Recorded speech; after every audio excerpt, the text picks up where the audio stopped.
quarterback has maintained a sense of humor despite the sorry state of affairs in Buffalo. But last Sunday against Cincinnati, Ferragamo's sunny disposition was sorely tested by both the Bengal defense and his own teammates.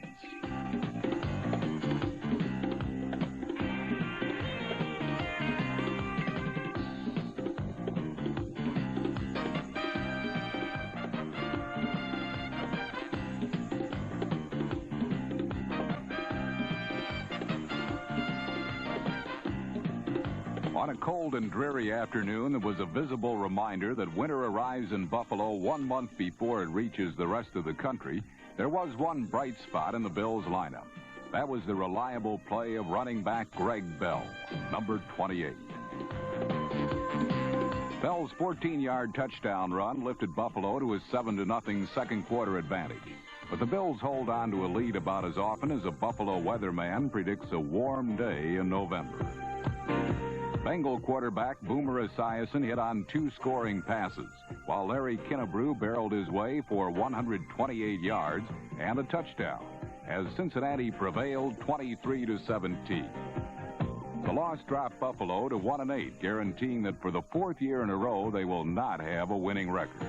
But you have to give their fans credit. They have maintained a sense of humor. That, along with their party spirits, should help them through another long season in Buffalo. The same storm that was whipping through northwest New York was more intense in Pittsburgh, where the Browns and Steelers battled it out in what was figured to be a defensive struggle.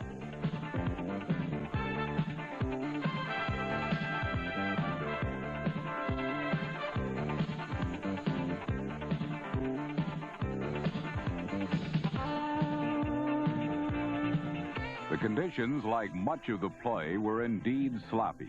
But a look at Cleveland's past performance chart shows that they have never won at Three Rivers Stadium. So despite the off track, this was a contest that ran true to form.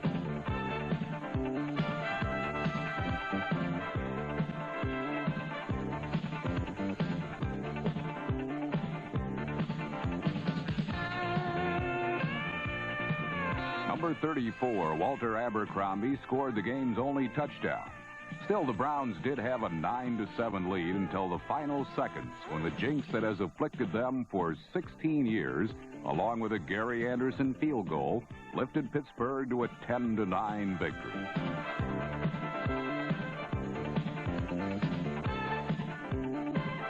While Three Rivers Stadium continues to be a chamber of horrors for Cleveland, the Seattle Kingdome has suddenly become a burial ground for the Raiders. Since switching their loyalties from Oakland to Los Angeles in 1982, the Raiders have not won in Seattle. And thanks to an opportunistic Seahawks secondary, that trend carried on.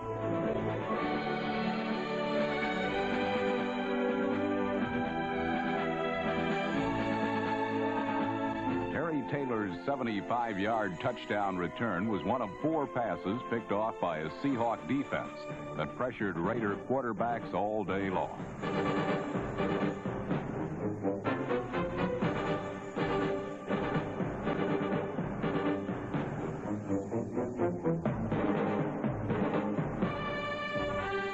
While the Raider pass protection was non-existent, the Seahawk offensive line was giving their quarterback Dave Craig plenty of time to sneak number 28, Kurt Warner, behind the Raider cover.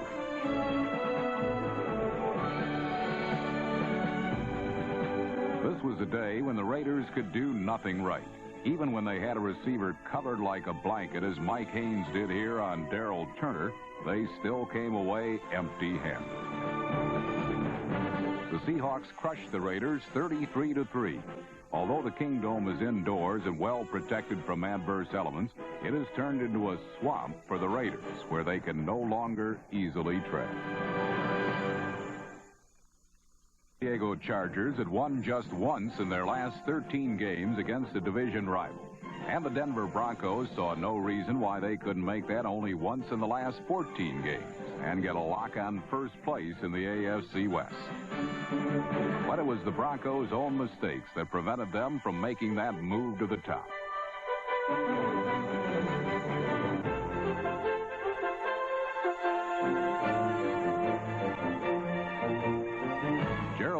Wright's fumble short-circuited a Denver drive, and San Diego capitalized in full when quarterback Dan Fouts teamed with Wes Chandler, number 89, for 2 touchdowns.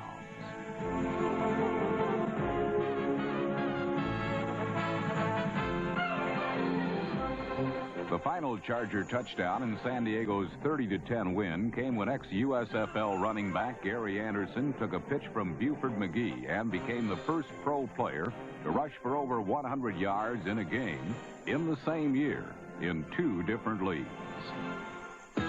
It is unlikely that Gary Anderson will have the staying power of Minnesota kicker Jan Stenerud, who has been in the same league for 19 years. And it was he who provided the difference in the Vikings' matchup against the Detroit Lions. The Vikings doubled the Lions' offensive yardage total, yet could manage but 1 touchdown. Tight end Steve Jordan's tumbling act brought the ball to the Detroit 1-yard line. And running back Ted Brown did the rest when he spun off his wall of blockers for 6 points. But the bulk of the Viking running game was provided by the diminutive Darren Nelson, number 20, who ran for a career-high 122 yards. Lions rookie coach Darryl Rogers had beaten Don Shula, Tom Landry, and Bill Walsh, but could not overcome the resourcefulness of Bud Grant's Vikings. As time ran out, Jan Stenerud's 28-yard field goal earned Minnesota a 16-13 win and put the Vikings 4 games behind the Chicago Bears, the same team that Packer quarterback Jim Zorn faced in his first start in over 2 years. While this game hardly bore the significance of the upcoming Geneva Summit Conference, the Bears' defense did their best to limit arms production in the Green Bay backfield. Chicago defensive tackle Dan Hampton, number 99, was the primary aggressor when he dumped Zorn for a pair of drive-stopping sacks, while line mate Steve McMichael, number 76, nailed Zorn in his own end zone for a safety.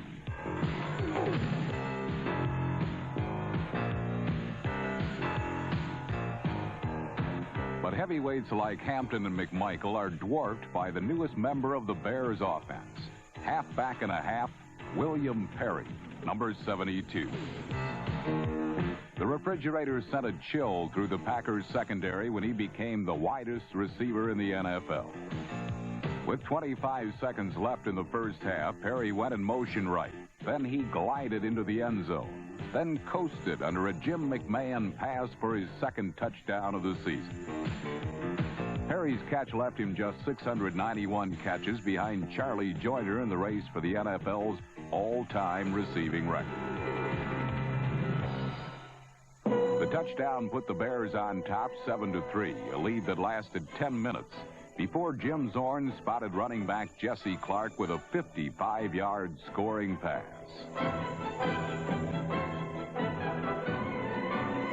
In what was the Bears' toughest game to date, the Packers took a 10-9 lead into the final period until Walter Payton scored the game winner from 27 yards out.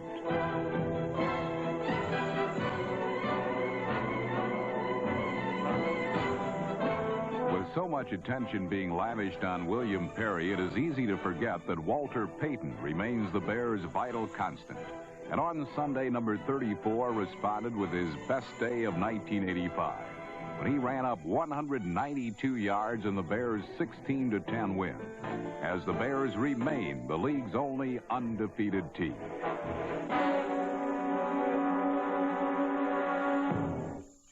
Atlanta, the Falcons worked on firming up those flabby muscles, but against the Washington Redskins, all they could muster was an exercise in futility.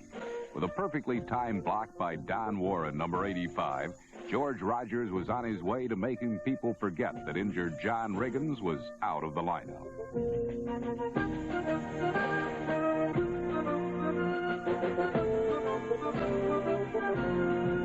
The NFL's top rushing offense ground out 307 yards, their highest total in 34 years. Even Joe Theismann contributed to the historic cause with an 11-yard sprint. Theismann entered the game as the NFC's lowest-ranked passer, but displayed rejuvenated form with a 34-yard touchdown pass to Art Monk, number 81. But Washington adhered to the adage, if it ain't broke, don't fix it, and continued to utilize the handoff, their most devastating weapon of the day. Keith Griffin, number 35, shattered the Falcons for 164 yards, a greater output than his 8 previous games combined, as Washington demolished Atlanta 44-10. The Redskins are quietly chugging along at 5-4, only one game out of first in the NFC East, while the Rams are trying to rebound from last week's loss to San Francisco, which brought their undefeated season to a screeching halt. Los Angeles got back on the winning track by derailing the hapless New Orleans Saints with 9 quarterback sacks. Thus far this season, the Ram defense has carried more of the load than Amtrak. But the L.A. offense finally hit pay dirt as Eric Dickerson recorded his first 100-yard game in 6 weeks.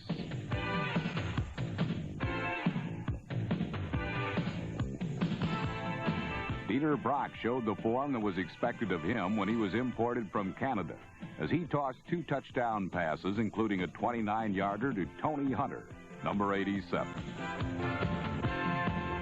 Los Angeles had a cakewalk with a 28-10 victory, just as in Houston, quarterback Warren Moon effortlessly engineered an offensive attack, which certainly didn't look like the lowest ranked in the NFL.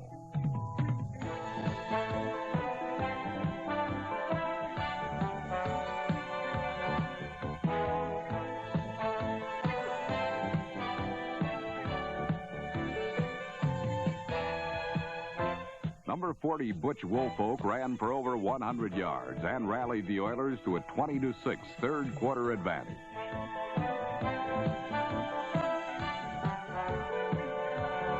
Kansas City appeared listless on defense, and their offense exhibited a little snap as well.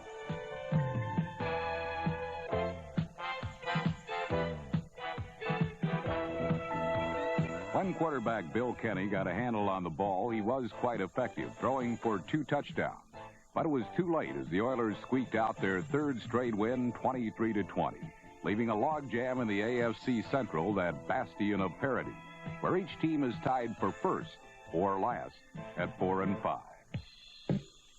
Meanwhile, at the Hoosier Dome, the Indianapolis Colts experimented with Jane Fonda's new workout, but what resulted was a work over at the hands of the New York Jets.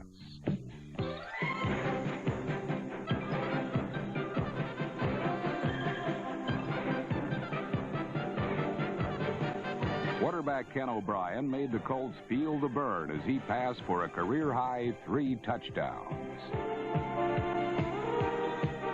Wesley Walker, number 85, gave the defensive backs a thorough aerobic test, while number 99, Mark Gastineau, recovered from a broken thumb, limbered up the Colt offensive line with some moves not even Jack LaLanne could master.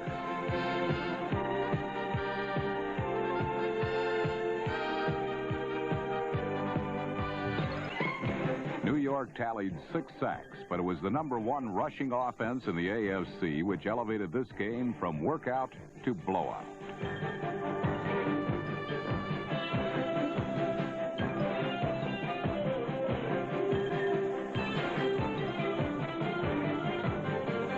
Despite a battered back, Freeman McNeil, the NFL's leading rusher, totaled 149 yards and set a good example for Dennis Blygen, number 23, who notched his first pro score.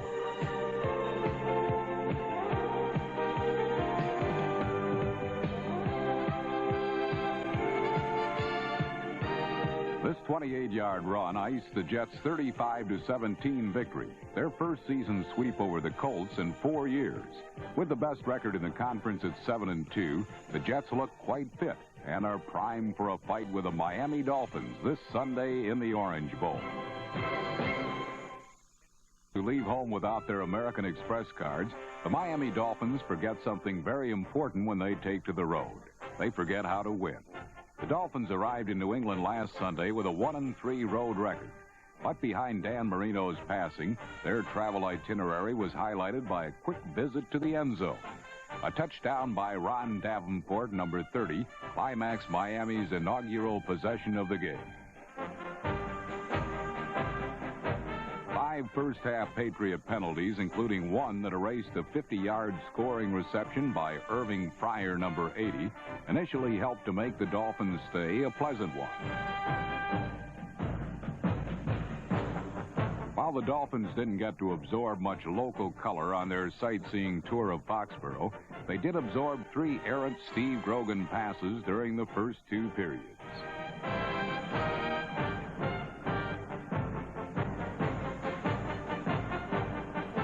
Miami led 13-3 going into the final quarter.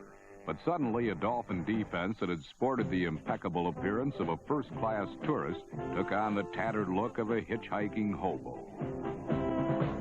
Behind the running of Craig James, number 32, and the crafty play calling of Grogan, this contest was destined to result in yet another excruciating excursion for the Dolphins. The turning point was a 4th and 1 situation that saw the Patriots display a tightly bunched short yardage alignment, only to pull off a stunning maneuver.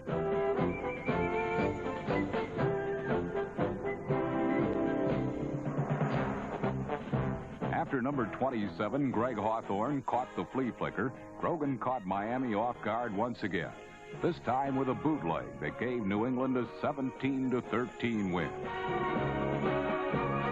For the 4th time in 1985, a loss proved to be the only souvenir of a Miami road trip, as the Patriots won their 4th straight game since Grogan replaced Tony Eason as New England's starting signal caller. A one-time rival for Grogan's job, Matt Cavanaugh, is now a San Francisco backup.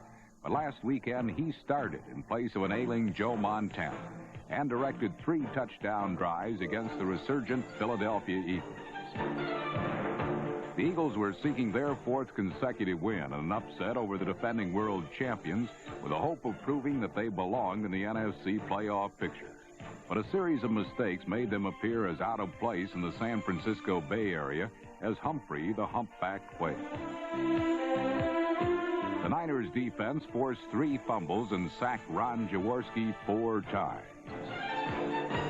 But the resilient Jaworski, who has bounced back from more beatings than Richard Nixon, kept the Eagles within striking distance when he and Mike Quick, number 82, connected for an 82-yard score.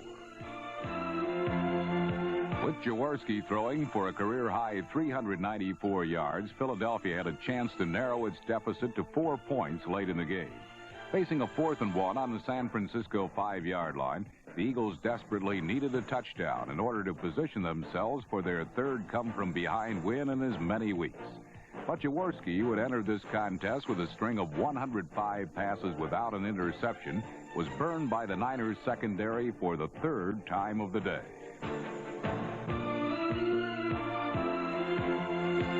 Number 27, Carlton Williamson, produced San Francisco's 5th takeaway of the afternoon and 9th in 2 weeks, as the Niners secured a 24-13 victory that marked the first time this season that they have managed to win 2 games in a row.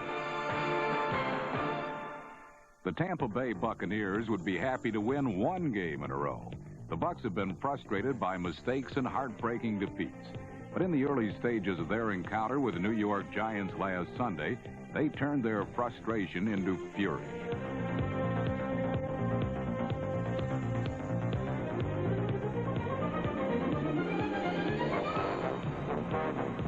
Bill Sims was sacked 3 times in the first half, and Steve DeBerg's 25-yard scoring strike to Jimmy Giles, number 88, provided Tampa Bay with a 13-6 halftime advantage. But Buccaneer halftime leads have had a way of disappearing as mysteriously as 10:40 forms at an IRS processing center. And paced by the running of number 20, Joe Morris, who gained over 100 yards after the intermission, the Giants ensured that a Tampa Bay halftime lead would fail to stand up for the 5th time this season. A 22-20 victory put New York in a 2-way tie for first place in the NFC East and suggested that Giant wins, like gridlock, overpriced restaurants, and pooper scoopers, are now becoming an accepted fact of existence in the Big Apple.